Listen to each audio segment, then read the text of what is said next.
The Book of Mormon, 3rd Nephi, the Book of Nephi, the son of Nephi, who was the son of Helaman. And Helaman was the son of Helaman, who was the son of Alma, who was the son of Alma, being a descendant of Nephi, who was the son of Lehi, who came out of Jerusalem in the first year of the reign of Zedekiah, the king of Judah. Chapter 1. Nephi, the son of Helaman, departs out of the land, and his son Nephi keeps the records. Though signs and wonders abound, the wicked plan to slay the righteous. The night of Christ's birth arrives, the sign is given, and a new star arises. Lyings and deceivings increase, and the Gadianton robbers slaughter many. About A.D. 1-4. Now it came to pass that the 91st year had passed away, and it was 600 years from the time that Lehi left Jerusalem, and it was in the year that Lyconius was the chief judge and the governor over the land. And Nephi the son of Helaman had departed out of the land of Zarahemla, giving charge unto his son Nephi, who was his eldest son, concerning the plates of brass, and all the records which had been kept, and all those things which had been kept sacred from the departure of Lehi out of Jerusalem. Then he departed out of the land, and whither he went no man knoweth, and his son Nephi did keep the records in his stead, yea, the record of this people. And it came to pass that in the commencement of the 92nd year, behold, the prophecies of the prophets began to be fulfilled more fully, for there began to be greater signs and greater miracles wrought among the people. But there were some who began to say that the time was past for the words to be fulfilled, which were spoken by Samuel the Helamanite. And they began to rejoice over their brethren, saying, Behold, the time is past, and the words of Samuel are not fulfilled. Therefore your joy and your faith concerning this thing hath been vain. And it came to pass that they did make a great uproar throughout the land, and the people who believed began to be very sorrowful, lest by any means those things which had been spoken might not come to pass. But behold, they did watch steadfastly for that day, and that night, and that day, which should be as one day, as if there were no night, that they might know that their faith had not been vain. Now it came to pass that there was a day set apart by the unbelievers, that all those who believed in those traditions should be put to death, except the sign should come to pass, which had been given by Samuel the prophet. Now it came to pass that when Nephi, the son of Nephi, saw this wickedness of his people, his heart was exceedingly sorrowful. And it came to pass that he went out and bowed himself down upon the earth, and cried mightily to his God in behalf of his people, yea, those who were about to be destroyed because of their faith in the tradition of their fathers. And it came to pass that he cried mightily unto the Lord all that day. And behold, the voice of the Lord came unto him, saying, Lift up your head, and be of good cheer, for behold, the time is at hand, and on this night shall the sign be given, and on the morrow come I into the world, to show unto the world that I will fulfill all that which I have caused to be spoken by the mouth of my holy prophets.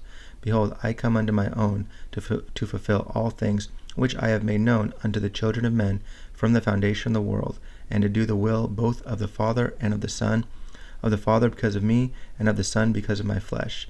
And behold, the time is at hand, and this night shall the sign be given. And it came to pass that the words which came unto Nephi were fulfilled, according as they had been spoken. For behold, at the going down of the sun there was no darkness, and the people began to be astonished, because there was no darkness when the night came. And there were many who had not believed the words of the prophets, who fell to the earth, and became as if they were dead, for they knew that the great plan of destruction which they had laid for those who believed in the words of the prophets had been frustrated, for the sign which had been given was already at hand. And they began to know that the Son of God must shortly appear, yea, in fine, all the people upon the face of the whole earth, from the west to the east, both in the land north and in the land south, were so exceedingly astonished that they fell to the earth. For they knew that the prophets had testified of these things for many years, and that the sign which had been given was already at hand, and they began to fear because of their iniquity and their unbelief. And it came to pass that there was no darkness in all that night, but it was as light as though it was midday. And it came to pass that the sun did rise in the morning again, according to its proper order, and they knew that it was the day that the Lord should be born, because of the sign which had been given. And it came to pass, yea, all things, every whit, according to the words of the prophets. And it came to pass also that a new star did appear, according to the word. And it came to pass that from this time forth there began to be lyings sent forth among the people by Satan, to harden their hearts, to the intent that they might not believe in those signs and wonders which they had seen. But notwithstanding these lyings and deceivings, the more part of the people did believe, and were converted unto the Lord. And it came to pass that Nephi went forth among the people, and also many others, baptizing unto repentance, in the which there was a great remission of sins. And thus the people began again to have peace in the land. And there were no contentions, save it were a few that began to preach, endeavoring to prove by the Scriptures that it was no more expedient to observe the law of Moses. Now in this thing they did err, having not understood the Scriptures. But it came to pass that they soon became converted, and were convinced of the error which they were in, for it was made known unto them that the law was not yet fulfilled, and that it must be fulfilled in every whit. Yea, the word came unto them that it must be fulfilled. Yea, that one jot or tittle should not pass away, till it should all be fulfilled. Therefore, in this same year were they brought to a knowledge of their error, and did confess their faults.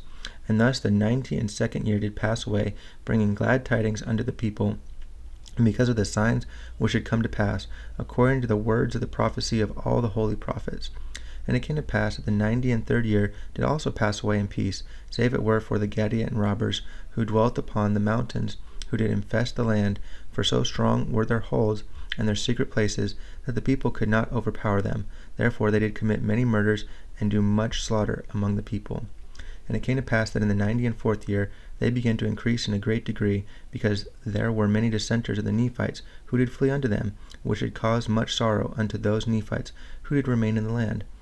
And there was also a cause of much sorrow among the Lamanites, for behold, they had many children who did grow up and began to wax strong in years, that they became for themselves, and were led away by some who were Zoramites, by their lyings and their flattering words, to join those Gadian robbers.